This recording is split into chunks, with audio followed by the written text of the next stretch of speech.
to another exciting episode of the program Business24, reaching you from the Millennium Park here in the nation's capital, Abuja. I'm Comfort Amadu, and I'm here this time with my colleague Chimobi Walter Naji.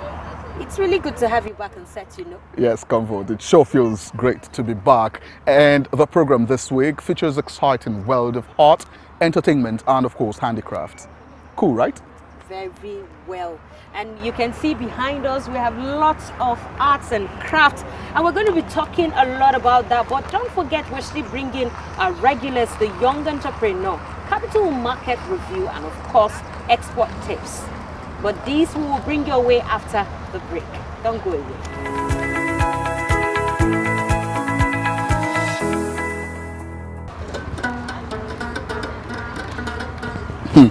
A good one indeed.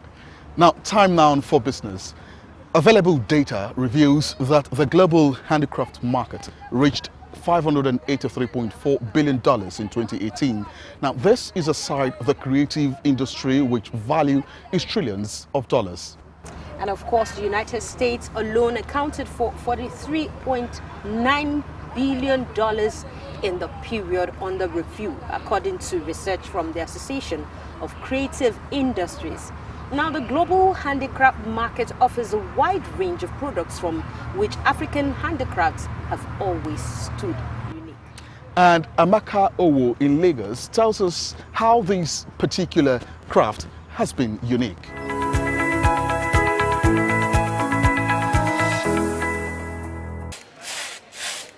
Fumi Moradeyo and 21-year-old Jelilat Ayolonde are success stories of persons who earn a living from their crafts. From knitted and crochet baby clothing, shoes, hair ruffle, shorts, dresses, foot mats, to adire materials, customized bags, furniture, hand fans, works made of clay, among others. At least a person can make 5 cardigans a day, 4-5. So if there are like 5 people working, you know what that will be. That should be like 20 cardigans in a day. If you multiply that one for like in another 20 days. So that's like going to like 400 pieces of cardigans. And basically a cardigan, the range is between 1,005 to 2,005, depending on what you are doing. So with that, you should be able to at least get an idea of what comes out of it. So I'm here to go professionally or to have a standard office for it, and I train people, so I train both online and offline, and I make huge money from it. And I source my materials from both here in Nigeria and abroad. I've been training a whole lot of students in my locality, and like what I'm wearing is one of the projects of one of my students. Lately I was listed amongst the Entrepreneurship Development Institution with the Central Bank in Ogun State. These women have an organization called Royal Knitters Association, and Mrs. Dolapo Shibaju is a member. They engage in various forms of crafts and train other people. The exhibition by wife of the vice president was born out of her passion for knitting and crocheting, which she practices till date.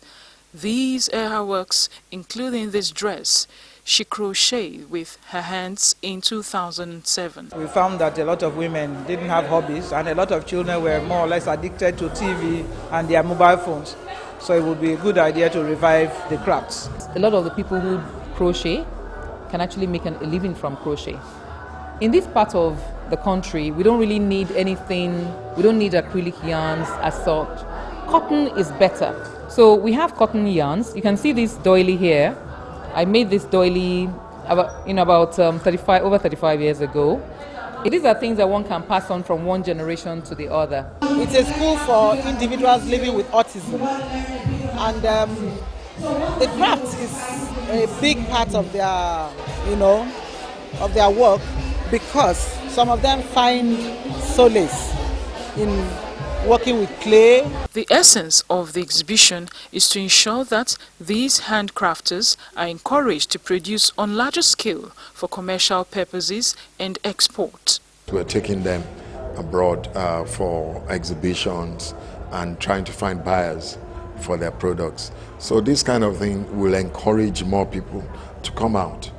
And it's an hobby you have, it's a talent you have. Now come and make money from that talent. And in our own case, come and make foreign exchange. We're deploying data science to harness the potential of online commerce and use it to favor Nigerian-made products.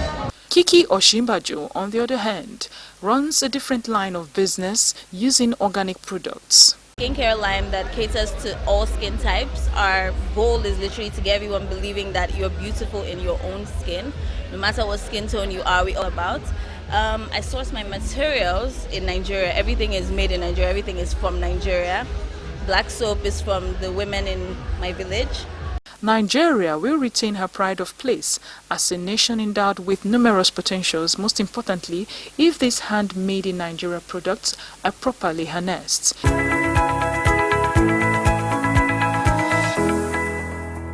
Great discovery there about the wife of the vice president.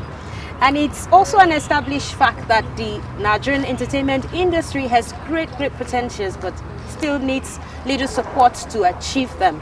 In 2016, the sector contributed 2.3% to the GDP of Nigeria and globally rated second largest in the world. And now in this report, Bosede Able takes a look at how this key industry has fared in the last 4 years.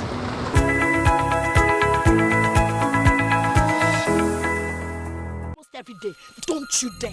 The Nollywood, as the Nigerian movie industry is called, began from a low and humble beginning. Within a short period, it grew like wildfire and rising to become one of the largest in the world, selling the country to the world. We've been able to open up a lot of opportunities to the creative industry, whereby a lot of people before now thought, well, it's about entertainment, it's about music, it's about drum. No, it's bigger than that. It creates the biggest job in any economy. It's been fair, and to be honest with you, I think we have a very fertile industry where anybody can grow as long as you find your space and decide to cultivate that angle of it. If you check the industry, either the comedy industry, either the music industry, either the dance, either the theater, any of the departments of the entertainment industry, you will see the great improvement. Just like the movie makers, Nigerian musicians have also made their marks in the world, collaborating with renowned artists. And then the stand-up comedians, fashion, and other aspects of the entertainment industry, all doing well, becoming one of the largest employer of labor, rated third highest contributor to the gross domestic products GDP, behind oil and agriculture. The industry is said to have done better, but for the lack of government support. Nigeria, I think part of the problem is the social media is a new medium, it's new technology. So the government itself is trying to understand it.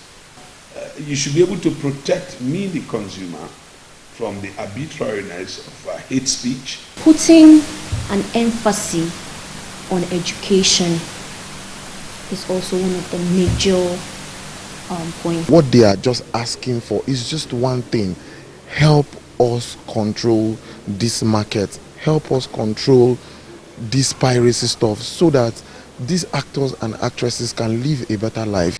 The diversification policy of the Buhari administration, however, brought much needed support to the Nigerian entertainment industry, and it has never been the same again.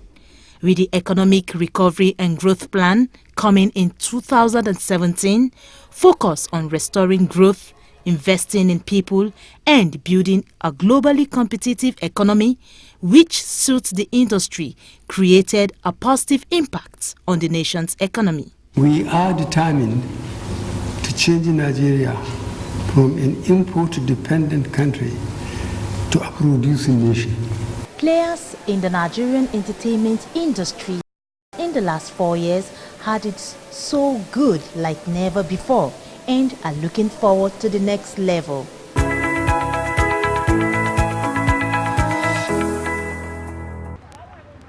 All right, we're still staying with creativity as we bring you our entrepreneur for the week.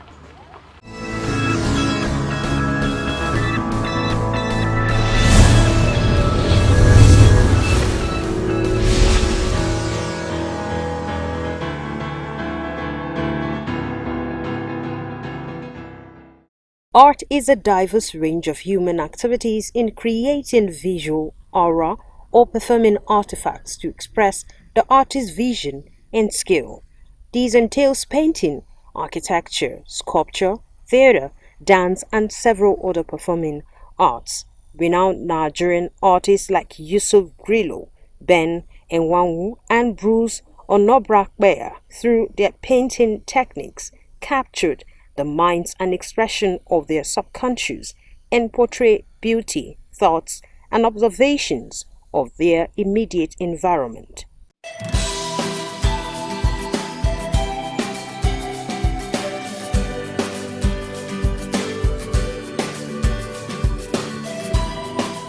Chinemerem Anyanwu's experience in life as a child could probably be the muse of his drawings.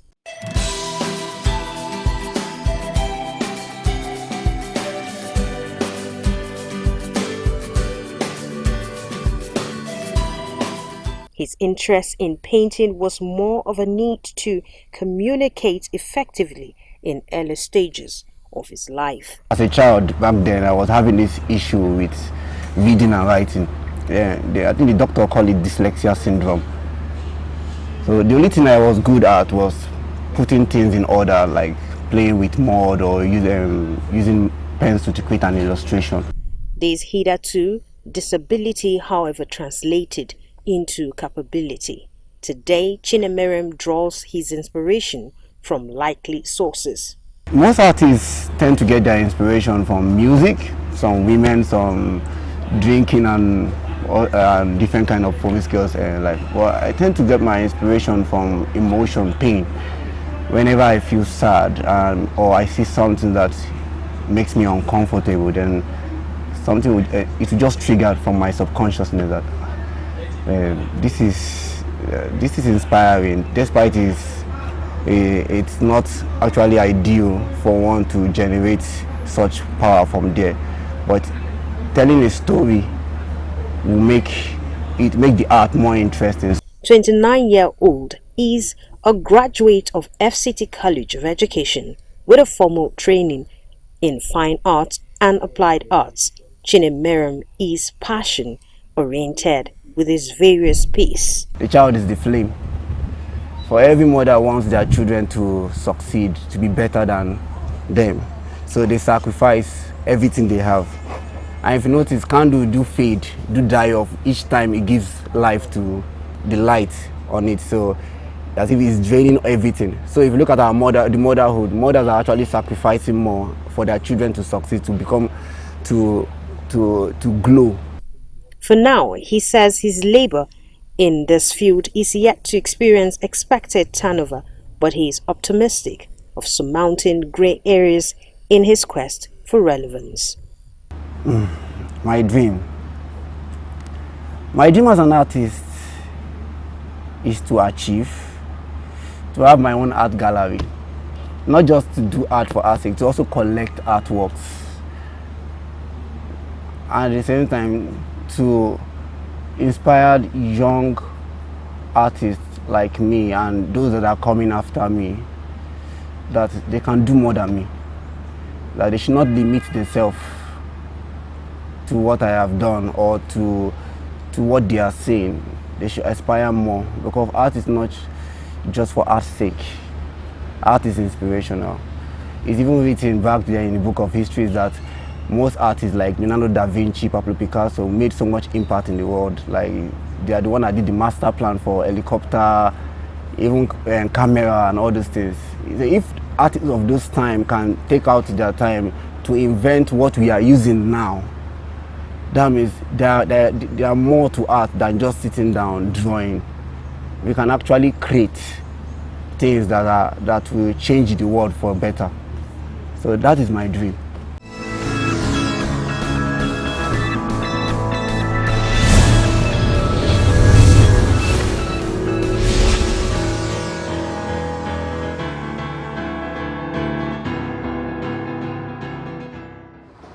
Well, Chiwobi, that's a really great initiative by Chinemerem that we're really going global with handicrafts, you know? Of course, and you can see that his designs are quite detailed. Very unique.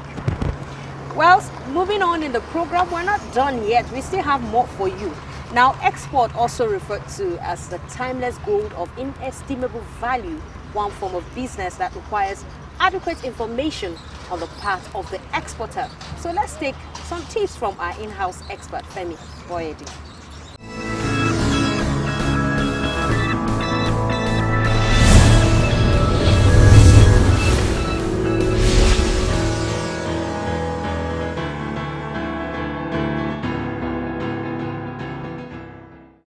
Welcome once again to Export Tips. Today, we shall be discussing something that, well, is topical, one of the most recent giant steps taken by the current administration. We're talking of the inauguration, the establishment and inauguration of the Nigeria Diaspora Commission. No matter how you look at it, this remains a very giant step. It is estimated that diasporans all over the world, by the way, not just Nigerian, probably remit above 30% of the nation's income. Nigerian diasporas are already rated to remit above $20 billion annually, contributing to the shoring up of Nigeria's foreign exchange earnings. And therefore, it becomes a matter of very serious importance to us on this segment of the program to look at this commission that we acclaim, applaud, and welcome, and to try to assess, analyze, and highlight the importance of the Diaspora Commission to the promotion of Nigeria's non-oil exports. I'll be taking you through the objectives of the Commission as spelled out in the policy document, the bill establishing the Nigeria Diaspora Commission. And then we try to look at this side by side with what diasporas are doing in other countries. And of course, our focus here is actually to highlight the role of Nigerian diasporas in promoting goods and services export from Nigeria.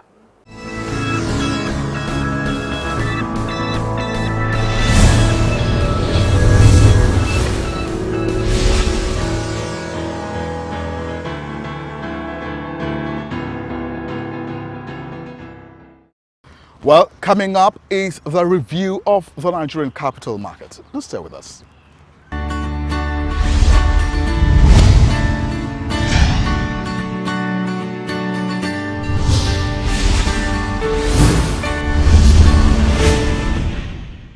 The equity market for this week ended 26th of June. It's a bit better than what obtained on the week ended 21st of June, that is last week. In terms of the movement of all-share index, the number of deals, and the volume. You can see this week, the all-share index moved by 0.39% as against a loss of 0.65% last week. Then in terms of deals, the number of deals was 18,173 deals against 16,965 deals last week. Then by value, we have 28. The market traded the value of 28 billion naira worth as against 26.83 billion in last week. Although this week may not have been that rosy, but the market gained yesterday and today. I think yesterday on the 27th it gained 0.47%, and today 28, 0.73%. Otherwise the week would have closed negative too. But the activities yesterday and today made the markets to be very positive. And people believe that by the time the cabinets are in place, I mean the ministers, federal government and all those things, people will know the direction of the economy and markets will be better. People are still waiting. Then next week, we're expecting on July 4th, Airtel to be listed by initial public offering as against listing by introduction that the MTN did about 1 or 2 months ago. So we believe that the shares will be available for traders. And I think today, from what we heard, the volume and the price that the shares will be listed at the Nigeria Stock Exchange on July 4th will be arrived at, because they have started the big building and they are going to complete it today. So we believe that by the time about 500 million units of Airtel comes to the market, it's about 365 to 400 naira per share. Then the market capitalization will increase, and then we have a number of stocks to trade in. So by and large, the markets next week will be better than what we experienced this week. I think things are getting better. Well, like you know, the capital market is the barometer for measuring the economic performance of any country. So if the economy is doing well, the capital market will do well. And like the Airtel that is coming, I think they have a debt of some million of dollars that they want to write off. So if they come to the market to raise that funds, you know, equity is cheaper and it's long term, unlike they go into debts or bank borrowing. So the activities will spoil, and then I think if other companies still come to the market, it will increase the economic activity in the Nigerian economy.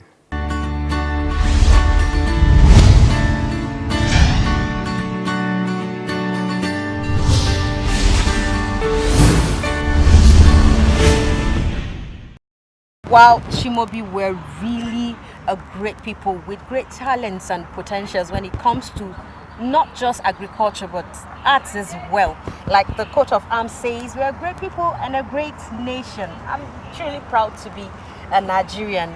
I wonder what you're holding there. Well, what I'm holding sure looks like a woman. I'm not very sure what she is doing, but I can see that she seems to be pledging to Nigeria, you know, to support the country in whatever form she can, through agriculture, through creativity, and other forms of arts. Wow, and that brings us to the end of this edition of the program Business24. And we'll be coming your way with more interesting editions next week. But remember to keep in touch on the contact showing on your screen. I'm Comfort Amodi. And I am Chimobi Walter Naji. See you next week.